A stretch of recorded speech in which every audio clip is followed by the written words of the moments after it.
Bienvenue sur ma chaîne YouTube, nous sommes sur LibreOffice Calc, la version de LibreOffice 7.4.1.2.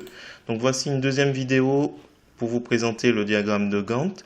Donc pour rappel, j'avais fait une première vidéo où je le faisais assez rapidement grâce à un diagramme. Aujourd'hui, je vais vous montrer à l'aide de la fonction tStyle. Donc si on regarde un peu plus près, c'est un si imbriqué avec deux conditions dans le si. C'est-à-dire qu'on a une date de début. On a la date, enfin la période. Et là, nous avons une date de début à gauche et une date de fin. Et en fait, dans mon si, je regarde par rapport à la date qui est dans la colonne, si elle est bien comprise entre ces deux dates. Alors, tStyle, après, c'est T, entre parenthèses, style. Et entre parenthèses de ce style, on met entre guillemets le nom de ce style. Alors, si vous ne voyez pas de quoi on parle, il faudra cliquer ici pour faire afficher les styles qui sont liés aux cellules. Voilà. Si vous ne l'avez pas, vous allez en haut à gauche sur affichage, volet latéral ici, ou CTRL F5. Et normalement en cliquant sur le A, vous avez tout ça.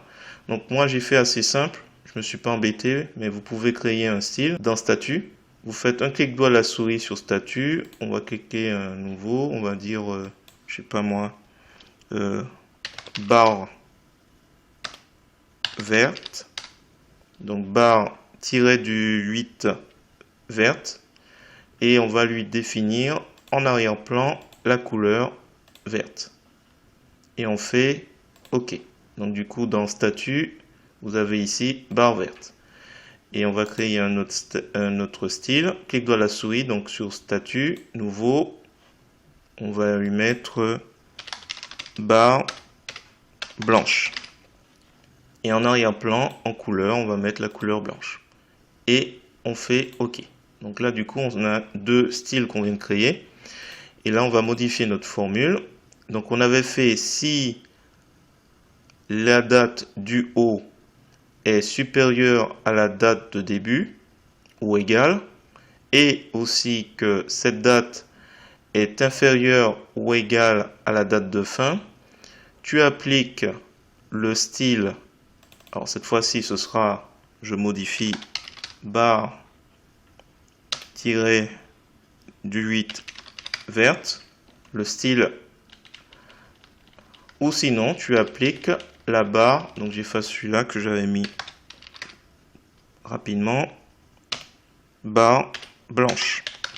Et donc une fois qu'il aura validé, hop, nous avons notre barre, j'ai juste à propager. Alors ce qu'il faudra faire attention, c'est mettre le dollar. Donc le dollar, je le mets au niveau des... Concernant la date au-dessus, on met le dollar au niveau du chiffre. Donc en gros, on fixe sur toute la ligne 5 pour les dates de la période.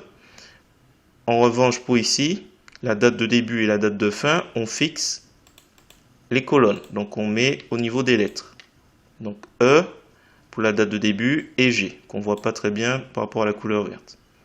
Voilà, il y a ces deux précautions à faire pour pouvoir faire les choses correctement. Donc là, j'ai simplement à faire ça, où je fais copier, CTRL C, et je sélectionne toute la période, et je fais coller. Et du coup, je me retrouve avec des barres vertes. Voilà. Alors là, j'ai fixé, on va replier, j'ai fixé tout le côté gauche. Donc pour rappel, il y a une vidéo pour ça, mais c'est très simple, hein. C'est grâce à affichage, fixer les lignes et les colonnes. Et en recherchant ici ou ici, là pour les lignes, le petit tiret gris. Donc si je retire, on va retirer tout ça. Donc à la base, j'avais ça. Donc quand on parcourt, on voit plus ce qui concernait les tâches. Donc on recherche le petit rectangle gris. On le glisse à la limite qu'on souhaite, on va dans affichage et on va fixer les lignes et les colonnes. On clique et c'est bon. Et du coup après on peut parcourir plus facilement nos éléments. Et donc imaginons qu'on est le 17 novembre, on est censé être toujours dans la construction du volume du rez-de-chaussée et ici au niveau de la dalle au niveau 1. Voilà, ainsi de suite. Voilà, j'espère que cette petite vidéo vous a plu. Je vous laisse la formule en gros plan pour que vous voyez en gros à quoi ça correspond. Donc c'est les conditions d'abord de date avec, on n'oublie pas les dollars qui doivent fixer. De toute façon, le mieux c'est de double-cliquer et de voir avec les couleurs, la mise en évidence, où se trouvent nos éléments. S'ils ont bougé, vous n'aurez pas de résultat. Et après, on n'oublie pas d'imbriquer dans style, entre parenthèses et les guillemets, la fonction T. Et comme ça, on a nos éléments pour visuellement voir un peu l'évolution des tâches. Voilà, on va rester sur ça.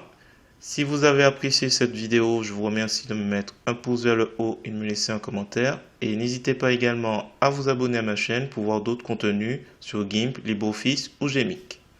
Et sur ce, je vous dis à bientôt pour d'autres vidéos.